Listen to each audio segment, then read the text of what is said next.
I was 28 years old when my half-brother Robert came to live with us. Our parents had recently gotten married, and he had to move into our house for a job opportunity in the city. It was a little strange at first. After all, we were practically strangers. Despite being family now, he was my stepfather's son from my previous marriage, and I had never had contact with him before. Robert was a few years younger than me, full of energy and always very affectionate. I remember the first day he arrived. He was a bit shy, but soon relaxed. He had a way about him that would light up any room. His presence was a breath of fresh air in our home. He always had a joke ready or a funny story to tell. As the days went by, the initial strangeness wore off.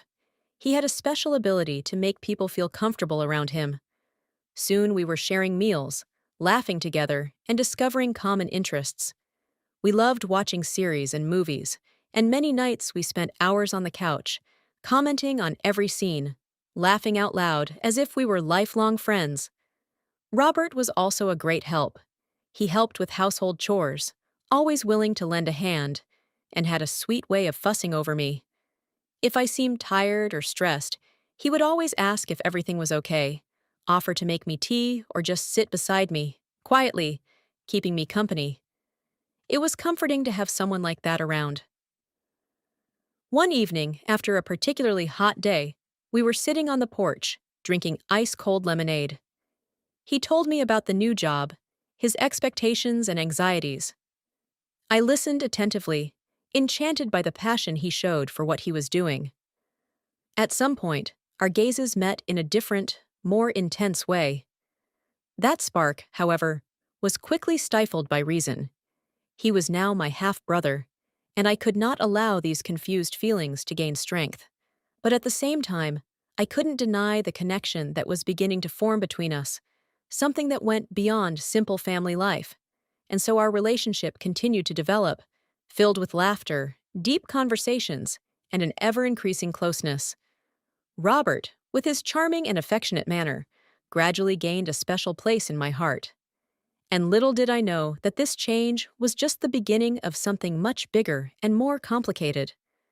This was just the introduction of how it all began. But as the days went by, daily living together brought feelings and situations to the surface that I could never have predicted. Over time, Robert and I began to spend a lot of time together. Our house was large, but we always seemed to prefer to be near each other. We watched movies and series, exchanged funny comments, and laughed late into the night. She always found a way to make me laugh, even on days when I was the most tired or preoccupied with work. I remember one night in particular. We were watching a comedy movie he had picked out.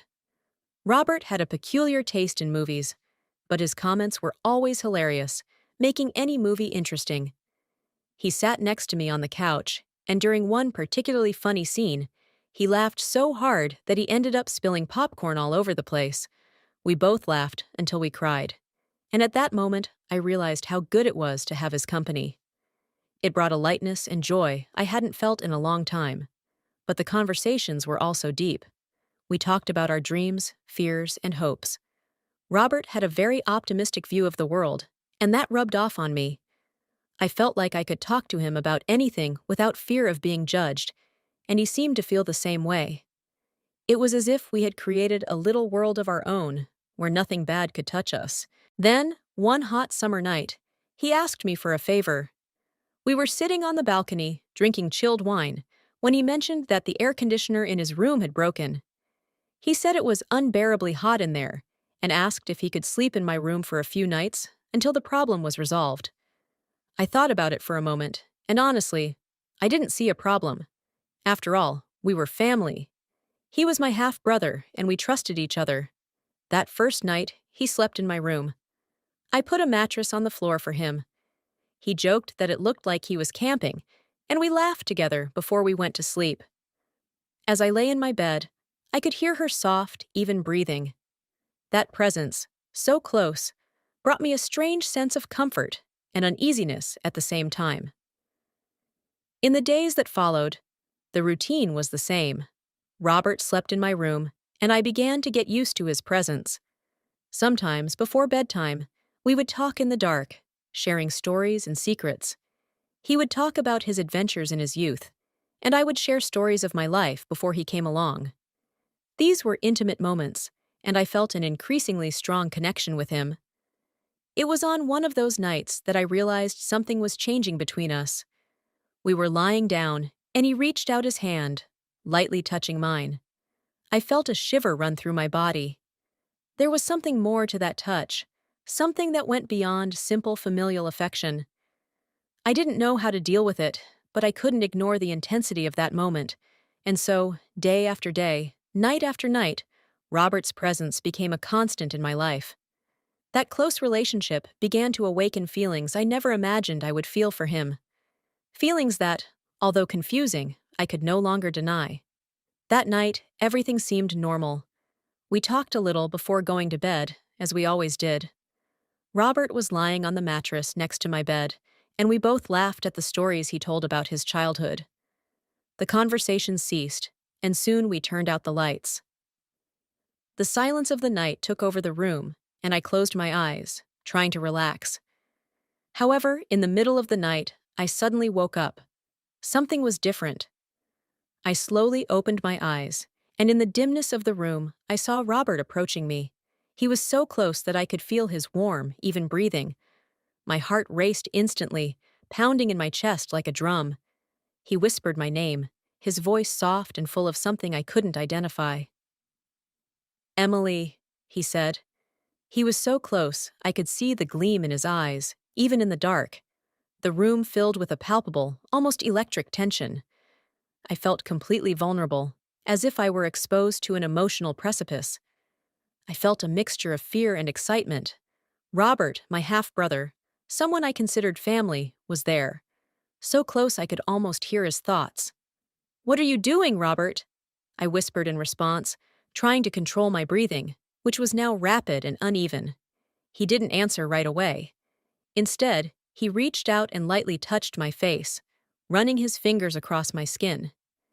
It was a gentle touch, almost imperceptible, but it made my whole body react. I closed my eyes, trying to process what was happening. His touch was warm, and where his fingers passed, they left a sensation of goosebumps. "I can't stop thinking about you," he finally said, his voice a little firmer, but still whispery. The confession hung in the air. Heavy and intense, I felt like my heart was going to pound out of my chest. I didn't know what to say. Part of me wanted to push him away, to tell him this was wrong. But another part, a deeper, hidden part, felt curious, intrigued, and in a way, longing for that contact. Robert leaned in even closer, his lips now inches from mine. I could feel his breathing, and my whole body was on alert.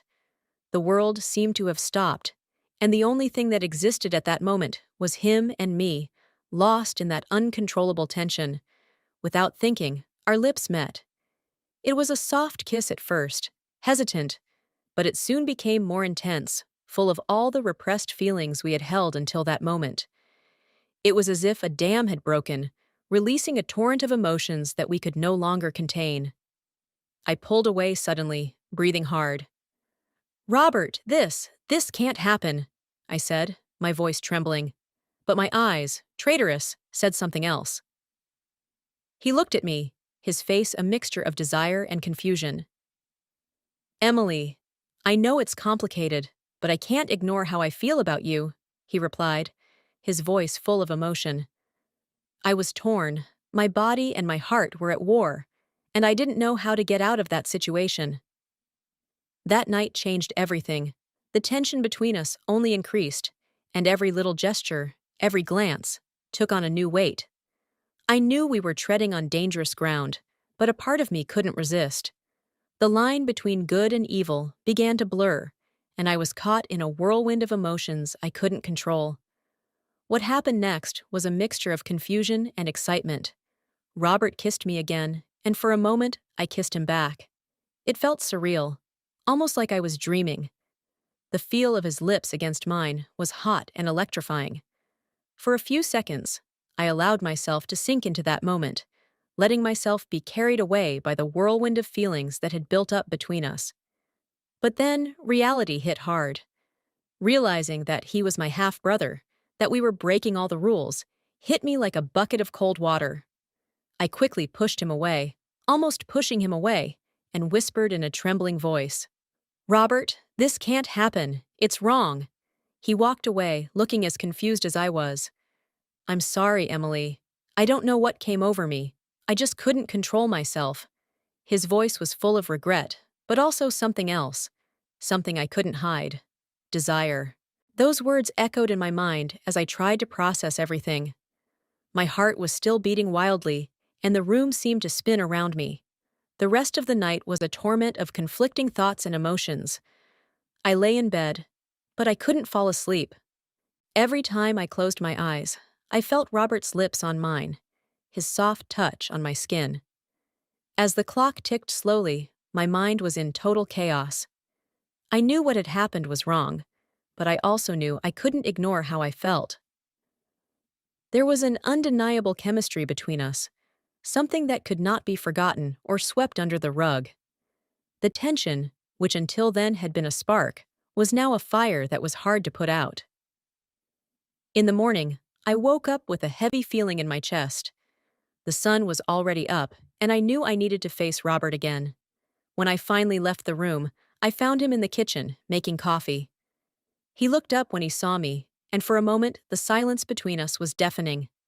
"Emily, he began, but I interrupted him. "Robert, we need to talk," I said, trying to keep my voice steady. We sat down at the table, and I explained that what happened couldn't happen again, that we needed to keep things as they were, as a family. He agreed, although it was clear he wasn't entirely convinced. The next few days were difficult. There was an elephant in the room that neither of us mentioned.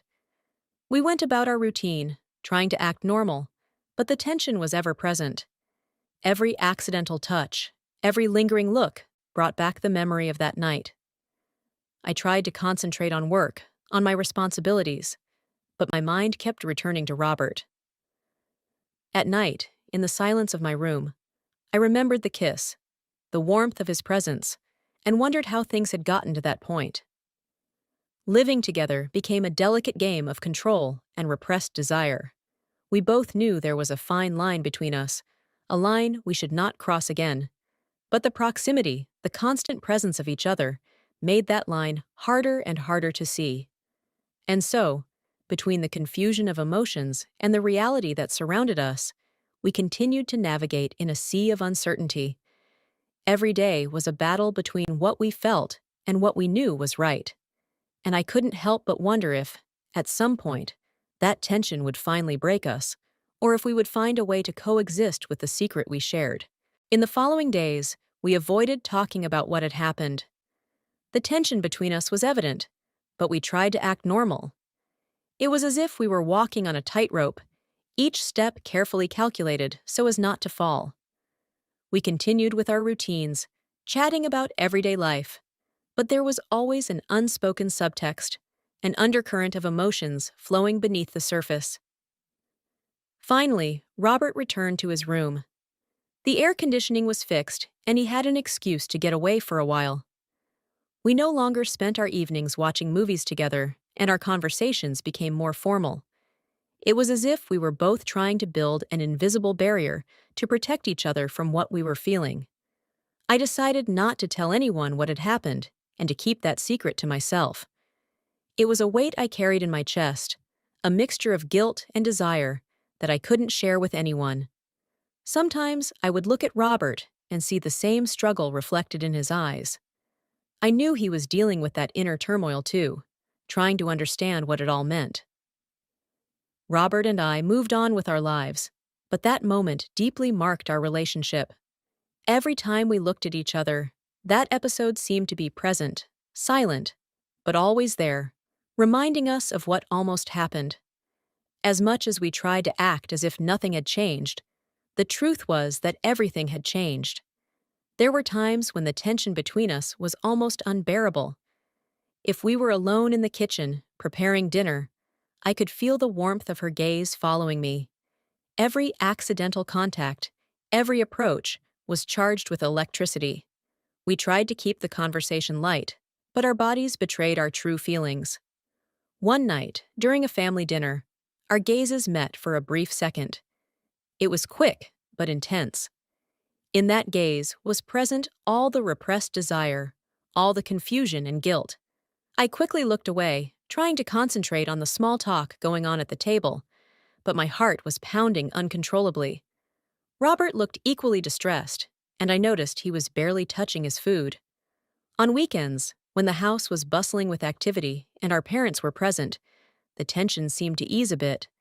But in the quiet of the night, when everyone was asleep and silence reigned, that's when my thoughts went haywire. I remembered every detail of that night, every whispered word, every touch. I decided to concentrate on work, to try to occupy my mind with other things. I went out more with friends, tried to distract myself with hobbies, but nothing seemed to work at all. There was always a moment when my thoughts would return to Robert, to what had happened and what could have happened. Even as time passed, that episode continued to haunt us. It was not something that could simply be forgotten or ignored. It was an indelible mark on our relationship, something that both united and separated us at the same time. And so, we lived day after day, navigating a sea of conflicting emotions, trying to find a balance that always seemed out of reach.